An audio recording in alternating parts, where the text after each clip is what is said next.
Friday afternoon பாப்பாவோட ஸ்கூலில் வந்துட்டு இன்றைக்கி ஈவினிங் ஆனுவல் டே ஃபங்க்ஷன் இருந்தது. அதில் பாப்பா வந்து பார்ட்டிசிபேட் பண்ணுறா. அதனால் மதியமே வந்துட்டு அவளை வர சொல்லியிருந்தாங்கன்னு சொல்லிட்டு நானும் பாப்பாவும் ரெடி ஆகி ஸ்கூலுக்கு வந்துட்டு ஒரு 3 மணிக்கெல்லாம் வந்து ரீச் ஆகிட்டோம். பாப்பாவை வந்துட்டு உள்ளே வந்து கூப்பிட்டுக்கிட்டாங்க. நாங்கள் வந்துட்டு வெளியே தான் வந்து உட்காண்ட்ருந்தோம்.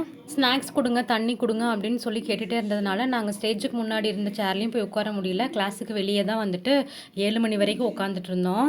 4:30 மணிக்கு ஃபங்க்ஷன் எல்லாம் ஸ்டார்ட் ஆகிட்டு அவங்களாம் பேசி அவார்டெல்லாம் கொடுத்துட்டு பாப்பாவோட பர்ஃபார்மன்ஸ் வர்றதுக்கு 7 மணி ஆகிடுச்சு. 6:30 மணிக்கு அவருமே வந்துட்டு ஸ்கூலுக்கு வந்துட்டார்.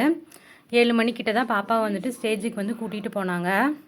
அவளை வந்து ஸ்டேஜுக்கு கூட்டிகிட்டு போனதுக்கப்புறம் தான் நாங்கள் கொஞ்சம் ஸ்டேஜ்கிட்ட போயிட்டு பர்ஃபார்மன்ஸே வந்து பார்க்க ஆரம்பித்தோம். பாப்பா வந்து இவ்வளோ பெரிய ஸ்டேஜ் ஏறி எல்லார் முன்னாடியும் தைரியமாக பேசுனது எனக்கு ரொம்ப ஹாப்பியாக இருந்தது.